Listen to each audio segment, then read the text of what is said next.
ಇಂದು ನಾವು ಒಂದು ಆಶ್ಚರ್ಯಕರ ಘಟನೆಯ ಬಗ್ಗೆ ಮಾತನಾಡಲಿದ್ದೇವೆ. ಸಾಮಾಜಿಕ ಜಾಲತಾಣಗಳಲ್ಲಿ ಸದ್ದು ಮಾಡಿದ ಒಂದು ವಿಡಿಯೋದಲ್ಲಿ ಒಬ್ಬ ಹುಡುಗಿ ರಸ್ತೆಯ ಮಧ್ಯದಲ್ಲಿ ಏನು ಮಾಡಿದಳು? ಈ ವಿಡಿಯೋ ನೋಡಿದರೆ ನಿಮ್ಮ ಮನಸ್ಸನ್ನು ತಟ್ಟದೇ ಇರದು. ಕೇಳಲು ಸಿದ್ಧರಿದ್ದೀರಾ? ಬನ್ನಿ ಕಥೆಯೊಳಗೆ ಹೋಗೋಣ. ಸ್ನೇಹಿತರೆ, ಒಂದು ಕಿಕ್ಕಿರಿದ ರಸ್ತೆಯನ್ನು ಕಲ್ಪಿಸಿಕೊಳ್ಳಿ. ವಾಹನಗಳು ವೇಗವಾಗಿ ಸಾಗುತ್ತಿವೆ. ಆದರೆ ಇದ್ದಕ್ಕಿದ್ದಂತೆ ಒಂದು ವಿಡಿಯೋ ಕ್ಯಾಮೆರಾದಲ್ಲಿ ಸೆರೆಯಾಗುತ್ತದೆ. ಒಂದು ನಾಯಿ ವಾಹನದಿಂದ ಡಿಕ್ಕಿ ಹೊಡೆದು ರಸ್ತೆಯ ಮಧ್ಯದಲ್ಲಿ ಸತ್ತು ಬಿದ್ದಿದೆ. ಯಾರೂ ಅದನ್ನು ಗಮನಿಸುತ್ತಿಲ್ಲ.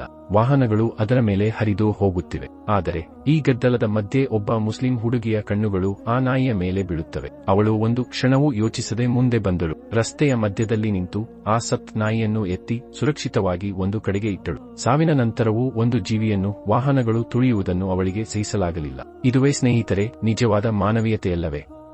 ಇಸ್ಲಾಮಿನಲ್ಲಿ ಇತರರಿಗೆ ಸಹಾಯ ಮಾಡುವುದು ಮತ್ತು ಜೀವವನ್ನು ರಕ್ಷಿಸುವುದು ದೊಡ್ಡ ಪುಣ್ಯವೆಂದು ಪರಿಗಣಿಸಲಾಗುತ್ತದೆ. ಒಂದು ಹದೀಸ್ನಲ್ಲಿ ಹೇಳಲಾಗಿದೆ, ಅಲ್ಲಾಹನು ಕರುಣೆ ತೋರುವುದು ತನ್ನ ಕೈಗಳಿಂದ ಮತ್ತು ನಾಲಿಗೆಯಿಂದ ಇತರರಿಗೆ ಸುರಕ್ಷತೆಯನ್ನು ನೀಡುವವರಿಗೆ. ಮತ್ತೊಂದು ಹದೀಸ್ನಲ್ಲಿ ಜೀವಿಗಳ ಮೇಲೆ ಕರುಣೆ ತೋರಬೇಕು ಮತ್ತು ಅವುಗಳ ಶಕ್ತಿಗೆ ತಕ್ಕಂತೆ ಮಾತ್ರ ಕೆಲಸ ತೆಗೆದುಕೊಳ್ಳಬೇಕು ಎಂದು ಹೇಳಲಾಗಿದೆ. ಈ ಹುಡುಗಿಯ ಈ ಸಣ್ಣ ಕಾರ್ಯವು ನಮಗೆ ಒಂದು ದೊಡ್ಡ ಸಂದೇಶವನ್ನು ನೀಡುತ್ತದೆ. ಮನುಷ್ಯರಾಗಲಿ ಪ್ರಾಣಿಯಾಗಲಿ ಕರುಣೆಯಿಂದ ವರ್ತಿಸುವುದು ನಮ್ಮೆಲ್ಲರ ಕರ್ತವ್ಯವಾಗಿದೆ. ಸ್ನೇಹಿತರೆ, ಈ ವಿಡಿಯೋ ಬಗ್ಗೆ ನಿಮ್ಮ ಅಭಿಪ್ರಾಯವೇನು?